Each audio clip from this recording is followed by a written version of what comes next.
నుంచి నడుస్తుంది. విద్యార్థినిలందరూ కూడాను కళాశాల యాజమాన్యంకు ఫిర్యాదు చేశాము. ఇలా రహస్య కెమెరాలు పెట్టి మా యొక్క స్నానపు గదుల్లో రూముల్లో నగ్న వీడియోలు తీసి అవి మార్కెట్లోకి అదేవిధంగా పక్కన ఉన్నటువంటి బాయ్స్ హాస్టల్లోకి కూడాను వెళ్తున్నాయనేటువంటిది విద్యార్థినీలు తమ యొక్క మాన ప్రాణాలను దిగమింగుకొని కళాశాల యాజమాన్యానికి కంప్లైంట్ చేస్తే కళాశాల యాజమాన్యము ఎందుకు దీన్ని తొక్కి పెట్టాలనుకునింది? మీరు ఎందుకు పోలీసులకి ఈ యొక్క వ్యవహారం గురించి మీరు కంప్లైంట్ చేయలేదు? ఒకవేళ మీరు అంటే కళాశాల యాజమాన్యం కంప్లైంట్ చేసినా కూడాను పోలీసు వ్యవస్థ రెస్పాండ్ కాలేదా? ఇక్కడ తెలియాల్సినటువంటి అవసరం ఉంది. అదేవిధంగా విద్యార్థిని తల్లిదండ్రులందరూ కూడాను లక్షలాది రూపాయలు ఫీజులు కట్టి తమ యొక్క భవిష్యత్తుని బంగారు భవిష్యత్తుగా తీర్చిదిద్దాలనుకొని ఎక్కడి నుంచో వచ్చి వీళ్ళ మీద నమ్మకంతో, ప్రభుత్వం మీద నమ్మకంతో, యాజమాన్యం మీద నమ్మకంతో ఇక్కడికి వచ్చి కళాశాలలో హాస్టల్లో చేరితే మీరు చేసేటువంటి అభద్రతామైనటువంటి అంటే సెక్యూరిటీ లేకుండా వాళ్ళని గాలికి వదిలేసి ఫీజులు రాబట్టుకుంటూ వాళ్ళ యొక్క మాన మర్యాదలను మీరు పోగొట్టాలని చూస్తున్నారా? ఇది పూర్తిగా ప్రభుత్వ వైఫల్యము. అదేవిధంగా ఈ యొక్క కూటమి ప్రభుత్వం వచ్చిన తర్వాత విద్యా వ్యవస్థ సర్వనాశనం అయిపోయింది. ఎక్కడ చూసినా కూడాను కలుషితమైనటువంటి ఆహారము. ఇదే యొక్క ఇన్సిడెంట్ జరిగినటువంటి జిల్లాలోనే నూజివీడులో తీసుకున్నట్లయితే ఆ యొక్క IIITలో దాదాపు 1000 మంది పైగా వారం రోజుల నుంచి విద్యార్థులు కలుషిత ఆహారంతో, నాణ్యమైన ఫుడ్ లేక ఆ యొక్క జ్వరాలతో ఆసుపత్రుల పాలైతే నో ప్రభుత్వం, నో పోలీస్, ఇక్కడ ఎవ్వరు కూడా పట్టించుకునేటువంటి యొక్క మానాన పోలేదు.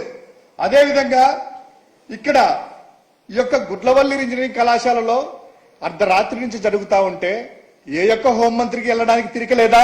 ముఖ్యమంత్రి వారికి తిరిగలేదా? అదేవిధంగా అన్ని తానే సకల శాఖ మంత్రిగా ఉన్నటువంటి లోకేష్ గారికి తిరిగలేదా? ఈ విద్యకు సంబంధించినటువంటిది కూడా ఆయనే కదా. ఏదో పట్టుకొని ఒక విచిత్రమైనటువంటి విన్యాసాలు సోషల్ మీడియాలో రన్ చేస్తా ఉన్నారు. వాళ్ళకి సంబంధించింది ఏదో వైఎస్ఆర్ పార్టీకి చుద్దామనేటువంటి ప్రయోగం కూడాను. ఇక్కడ చూస్తే అయితే ఆ విద్యార్థులు ఎవరైతే ఈ యొక్క పేర్లు వాడుతున్నారో దీంట్లో ప్రధానమైనటువంటి నిందితుడు అనేటువంటి విజయ్ అనేటువంటి వ్యక్తి సోషల్ మీడియాలో నడుస్తా ఉంది. ఆయనకు ఇన్స్టాగ్రామ్ ఓపెన్ చేస్తే జనసేనకు సంబంధించిన పవన్ కళ్యాణ్ ఫోటోలతో వెనకల జనసేన యొక్క వాల్ పోస్టర్ల మీద కూర్చొని ఉన్నటువంటి ఫోటోలు కూడా చూశాము.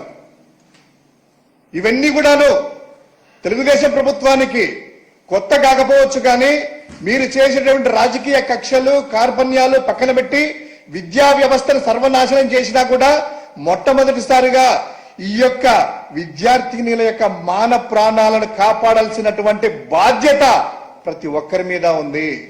దయచేసి ఈ యొక్క పోలీసులు ఏంటంటే ఉదయమేమో ప్రభుత్వము విచారణకు ఆదేశిస్తున్నట్టు ఎల్లో మీడియాలో స్క్రోలింగ్ వస్తుంది. ఆ స్క్రోలింగ్ వచ్చిన 2-3 నిమిషాలకే పోలీసు వారు ఏమంటారు, అన్ని చెక్ చేశాము, మొబైల్ ఫోన్లు తీసుకున్నాము, ఎక్కడ కూడా ఏమీ లేదు, ఎవరు కూడాను పానిక్ కావాల్సిన అవసరం లేదు, అటువంటి జరిగినటువంటి సంఘటనలు లేవు, ఎవరు కూడా వీడియోలు తీయలేదు, ఏమీ లేవు అనేటువంటిది ఎందుకు ఈ సర్టిఫికేట్ ఇస్తున్నారు? 2 నిమిషాల్లోనే మీరు చేశారా ఎంక్వైరీ? మార్కెట్లకు కూడా వెళ్ళాయి ఈ వీడియోలని. ఆ విద్యార్థినీలు ఎవరు కూడా తన మాన ప్రాణాలు పోయినాయి అనేటువంటిది ఒక ఆడది కానీ విద్యార్థిని కానీ దాదాపు 4 గోడల మధ్యలో ఉంటారు. కానీ ఈ రోజు అర్ధరాత్రి నుంచి బయటికి వచ్చేసి వి వాంట్ జస్టిస్ అంటున్నా కూడాను ఈ ప్రభుత్వానికి వినిపించలేదా? డిప్యూటీ సీఎం గారికి వినిపించలేదా?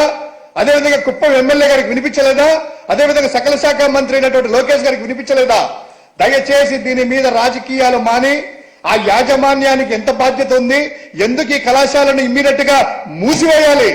కళాశాలను మూసివేసి పూర్తిగా ఎంక్వైరీ చేసి వాడు ఎవరైనా కావచ్చు, ఏ పార్టీకి సంబంధించిన వాళ్ళైనా కావచ్చు, జనసేన కావచ్చు, తెలుగుదేశం కావచ్చు, ఈ విషయంలో అయినా కూడాను ఏది కూడా మీరు ఆలోచన చేయకుండా ఖచ్చితంగా వెంటనే ఆ యొక్క పాల్పడినటువంటి వారిని శిక్షించాలని వైఎస్ఆర్ కాంగ్రెస్ పార్టీ డిమాండ్ చేస్తా ఉంది.